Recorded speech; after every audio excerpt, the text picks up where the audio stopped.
Hello student, I'm Leelam Chandrakar from department of zoology. आज का हमारा टॉपिक है ओरिजिन ऑफ कॉर्डेटा। इस लेक्चर में हम कॉर्डेटा के ओरिजिन को देखेंगे। तो कॉर्डेटा की उत्पत्ति के बारे में बहुत सारे साइंटिस्ट ने अलग अलग हाइपोथेसिस दी थी। उन हाइपोथेसिस या फिर थ्योरीज की हेल्प से कॉर्डेटा की ओरिजिन को फाइंड आउट करने की ट्राई की थी। ठीक है, तो जो लोअर कॉर्डेट्स होते हैं, लोअर कॉर्डेट्स की जो बॉडी होती है वो सॉफ्ट होती है, इनका सॉफ्ट बॉडी फॉर्म है। उसके बाद फिर हायर कॉर्डेट्स में धीरे धीरे बोनी स्ट्रक्चर बनना शुरू होता है। तो ये माना जाता है कि इनके जो एंसेस्टर रहे होंगे उनका बॉडी फॉर्म्स भी सॉफ्ट बॉडी फॉर्म्स होगा, जिसकी वजह से इसके कोई फॉसिल्स नहीं मिले जो कि इनके ओरिजिन का आइडिया दे सके। तो ओरिजिन को फाइंड आउट करने के लिए क्या किया गया, जो लोअर कॉर्डेट्स हैं उनको इनवर्टिब्रेट के साथ में कंपेयर किया गया, जैसे कि उनके स्ट्रक्चर, एनाटॉमी और साथ ही उनके जो एम्ब्रियोलॉजी है, इन सब चीज़ों को कंपेयर किया गया। तो इसमें सेम स्ट्रक्चर फीचर क्या देखने को मिलते हैं, जैसे कि बाइलेटरली सिमेट्रिकल और ट्रिप्लोब्लास्टिक।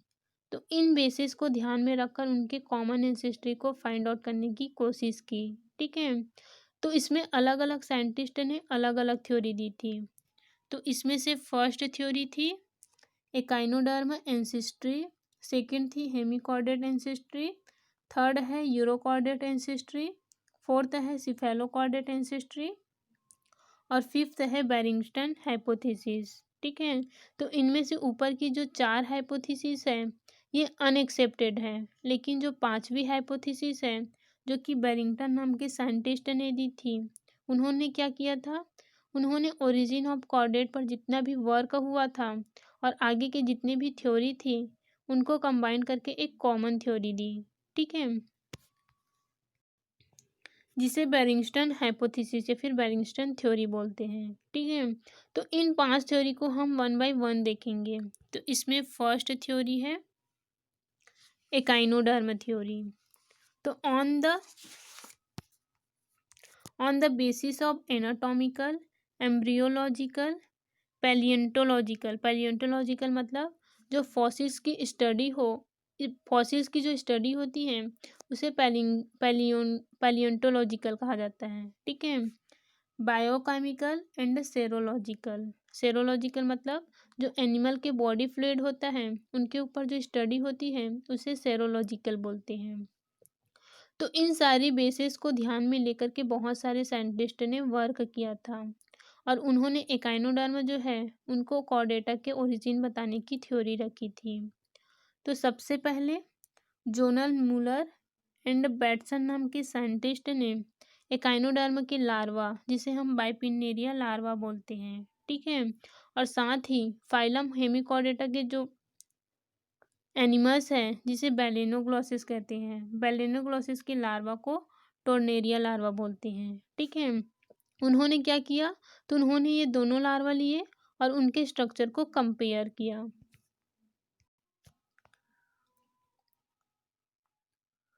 तो उन्होंने क्या दिखाया, दोनों के बीच कुछ कॉमन फीचर देखने को मिलते हैं, जैसे कि दोनों का बॉडी जो है वो माइन्यूट है और ट्रांसपेरेंट है। ठीक है, और इनके डॉर्सल साइड पर पोर प्रेजेंट होती हैं, साथ ही ट्विस्टेड सिलिएटेड बैंड भी उनकी बॉडी पर प्रेजेंट होते हैं। ठीक है, इसके साथ ही सिलोम का जो डिस्पोजिशन और फॉर्मेशन होता है वो भी इसमें सेम होता है। ठीक है, और दोनों में फ्री स्विमिंग फॉर्म है। तो जैसे कि यहाँ पे फिगर में भी देख सकते हैं, जो बाइपिनेरिया और टोर्नेरिया लार्वा है उनके ऊपर ये जो सिलिएटेड बैंड है, इसके ऊपर में सिलिएटेड बैंड प्रेजेंट है और साथ ही इनके जो डॉर्सल सरफेस है यहाँ पे पोर प्रेजेंट है। तो ये सब इनके स्ट्रक्चरल फीचर जो है वो सेम दिखते हैं। तो इसके थ्रू उन्होंने क्या प्रूव करने की कोशिश की कि हो सकता है कि ये जो लार्वा है उन्हीं के थ्रू कॉर्डेट जो है वो ओरिजिन हुआ होगा। ठीक है, उसके बाद हेमिकॉर्डेटा एंसेस्ट्री की थ्योरी आई, जिसमें कुछ साइंटिस्ट का मानना था कि हेमिकॉर्डेटा से कॉर्डेटा का ओरिजिन हुआ होगा। तो उनका मानना था जैसे कि हेमिकॉर्डेटा जो है वो साइडेंट्री है, उसमें फेरिंजियल गिल्स भी प्रेजेंट हैं और साथ ही इसमें नर्व कॉर्ड भी होते हैं। तो ये सेम फीचर है कॉर्डेटा की, लेकिन इनका जो बॉडी प्लान था वो क्वाइट डिफरेंट था वर्टिब्रेट से। साथ ही उनमें जो नोटोकॉर्ड है वो ट्रू नोटोकॉर्ड है कि नहीं, इस पर एक डाउट था। ठीक है, मतलब उसके पास नोटोकॉर्ड जैसा स्ट्रक्चर तो था, लेकिन वो ट्रू नोटोकॉर्ड है कि नहीं, इस पर उसमें संदेह था। तो ये थ्योरी भी अनएक्सेप्टेड थी। इसी डाउट की वजह से हेमिकॉर्डेटा को अलग फाइलम में रखा गया था। ठीक है, उसके बाद थर्ड थ्योरी आई। ठीक है, जो कि है यूरोकॉर्डेड एंसेस्ट्री की थ्योरी, जिसे 1928 में डब्ल्यू गास्टोंग नाम के साइंटिस्ट ने दी थी। ठीक है, फिर इसके बाद इसके ऊपर एन.जे. बेरिल और रोमर नाम के साइंटिस्ट ने आगे वर्क भी किया था। तो उनका क्या मानना था कि यूरोकॉर्डेट में जो एडल्ट ट्यूनिकेट्स और एसिडियंस होते हैं वो भी प्रिमिटिव सेसाइल होते हैं, मेराइन होते हैं, फिल्डर फीडिंग मैकेनिज्म होते हैं। उनकी जो कंडीशन है वो फिल्टर फीडिंग में होती है। ठीक है, साथ ही उनका जो लार्वल स्टेज है वो टेडपॉल लाइक है, इलोंगेटेड है, बाइलेटरली सिमेट्रिकल है और फ्री स्विमिंग फॉर्म है। फेरिंजियल गिल्स जो है वो इसमें प्रेजेंट होती हैं। नोडोकॉर्ड, डॉर्सोटिबुलर नर्व कॉर्ड और मस्कुलर पोस्ट एनल टेल भी इसमें प्रेजेंट हैं। तो ये सब स्ट्रक्चर भी हायर कॉर्डेट्स के लार्वल फॉर्म में भी देखने को मिलते हैं। तो इन्होंने क्या प्रूफ करने की ट्राई की कि दोनों की जो लार्वल स्टेज दोनों दोनों की लार्वल स्टेज के बहुत सारे जो फीचर्स हैं वो सेम हैं। तो हो सकता है कि यूरोकॉर्डेट से ही हायर कॉर्डेट जो है वो डेवलप हुए होंगे, ओरिजिन हुए होंगे। तो साइंटिस्ट का क्या कहना था, यूरोकॉर्डेट के कुछ लार्वल स्टेज जो है वो सेक्सुअली मैच्योर हो गए होंगे लार्वल स्टेज में ही और मेटामॉर्फोसिस में फेल हुए होंगे। तो उनके अंदर से सिफेलोकॉर्डेट्स और वर्टिब्रेट्स जो है वो ओरिजिन हुए होंगे, ऐसे साइंटिस्ट का मानना था। लेकिन उनका बॉडी प्लान जो था, मतलब एडल्ट का जो बॉडी प्लान था वो वर्टिब्रेट से बहुत ही डिफरेंट थे। तो उनका डायरेक्ट इवोल्यूशन होना वर्टिब्रेट में ये बात एक्सेप्ट नहीं की गई। ठीक है, उसके बाद इसकी फोर्थ थ्योरी आई जो कि थी सिफेलोकॉर्डेट एंसिस्ट्री की थ्योरी। तो इस थ्योरी में क्या प्रूव किया गया कि सिफेलोकॉर्डेट जो है वो उनमें से क्या हुए होंगे, वर्टिब्रेट जो है वो ओरिजिन हुए होंगे।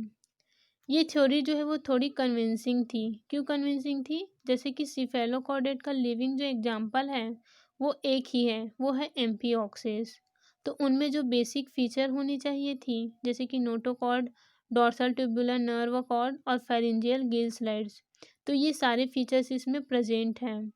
तो अकॉर्डिंग टू कोलबर्ट, ये जो लिविंग एम्फिऑक्सेस है इनमें 3 जो बेसिक कैरेक्टर होनी चाहिए कॉर्डेट्स के एंसेस्टर होने के लिए वो प्रेजेंट है। तो हो सकता है कि सिफेलोकॉर्डेट्स में से ही हायर वर्टिब्रेट्स का ओरिजिन हुआ होगा। ठीक है, लेकिन इसका जो एक्सक्रेटरी सिस्टम था वो टोटली वर्टिब्रेट से डिफरेंट था। सिफेलोकॉर्डेट में एक्सक्रेटरी सिस्टम के रूप में सोलेनोसाइट्स होते हैं। ये एक स्पेशल टाइप की सेल्स होती हैं जो कि एक्सक्रेटरी ऑर्गन के रूप में काम करती हैं, जबकि वर्टिब्रेट्स में ऐसी कोई सेल्स प्रेजेंट नहीं होती। तो इन एक्सक्रिएटरी सिस्टम की वजह से सिफेलोकॉर्डेट एंसेस्ट्री की थ्योरी भी अनएक्सेप्टेड रही। ठीक है, उसके बाद इसकी फिफ्थ थ्योरी आई जो थी बेरिंगस्टन हाइपोथेसिस। ठीक है, तो E.J.W. बेरिंगटन नाम के साइंटिस्ट ने 1965 में ये थ्योरी प्रपोज की थी। ठीक है, तो उसने क्या किया था, उसने सारी थ्योरी को फिर से इलॉबरेट किया, उसको मिक्स करके एक कंबाइंड थ्योरी दी। उन्होंने एक चार्ट दिया था। ठीक है, उन्होंने एक चार्ट दिया थ्योरी को समझने के लिए। तो उसके अकॉर्डिंग ये जो एकाइनोडर्म, यूरोकॉर्डेट, सिफेलोकॉर्डेट और हायर वर्टिब्रेट्स हैं, ये सब के एंसेस्टर जो है वो कॉमन ही रहे होंगे। तो ये जो कॉमन एंसेस्टर है वो सेसाइल, मतलब कि एक ही जगह पे रहते थे और आर्म फीडिंग मैकेनिज्म से फीडिंग करते थे। तो तब क्या था, जो प्लैंकटॉन्स थे उनकी संख्या बहुत ज़्यादा थी और वो प्लैंकटॉन को फीड करते थे। प्लैंकटॉन की संख्या बहुत ज़्यादा थी तो उसे कहीं आने जाने की ज़रूरत नहीं पड़ती थी, इसलिए वो सेसाइल थे। ठीक है। लेकिन फिर धीरे धीरे जब प्लैंकटॉन की संख्या कम होती गई होंगी तो क्या हुआ होगा, उन्हें अपने फीडिंग मैकेनिज्म के लिए लोकोमोशन करना पड़ा होगा, मतलब कि फूड के लिए एक जगह से दूसरे जगह में मूव करना पड़ा होगा और साथ ही अपने फीडिंग मटेरियल चेंज करनी पड़ी होंगी। ठीक है। यानी कि आम फीडर से वो गील फीडर बने।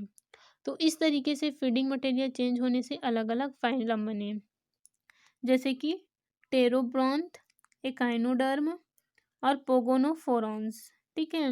और साथ ही प्रोटो एसिडियंस। ठीक है।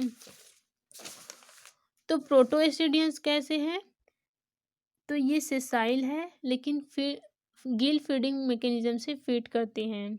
तो जो प्रोटो एसिडियंस थे उसमें से कुछ जो है वो हेमिकॉर्डेटा के कुछ एनिमल ओरिजिनेट हुए और बाकी के एसिडियंस के एंसिस्टर। ठीक है। अब ये जो प्रिमिटिव एंसिस्टर के एसिडियंस थे उनमें से कुछ के लार्वा स्टेज थे वो फ्री स्विमिंग थे। ठीक है। जबकि बाकी हो सकता है प्रोटेक्शन की ज़रूरत रही होगी बाकी को, तो वो कॉलोनी के फॉर्म में रहने लगे और कॉलोनी के फॉर्म में रहते थे तो उसके आसपास ट्यूनिकेट्स बन गया, उसे यूरोकॉर्डेट कहते हैं। ठीक है। तो इन फ्री स्विमिंग, ये जो एसिडियंस थे एंसिस्टर, प्रिमिटिव एंसिस्टर के, इसमें से कुछ जो है वो फ्री स्विमिंग लार्वा थे और कुछ जो है वो यूरोकॉर्डेट्स थे। ठीक है। कॉलोनी बनाकर रहते थे।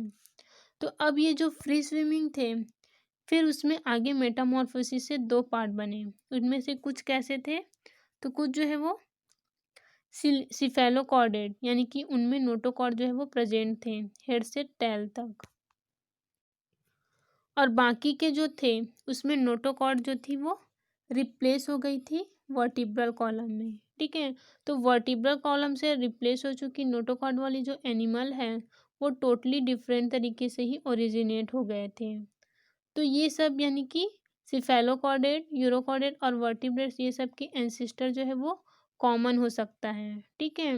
लेकिन वो दूसरे से ओरिजिनेट हुआ है ये भी नहीं कहा जा सकता। तो ये है ओरिजिन ऑफ कॉर्डेटा।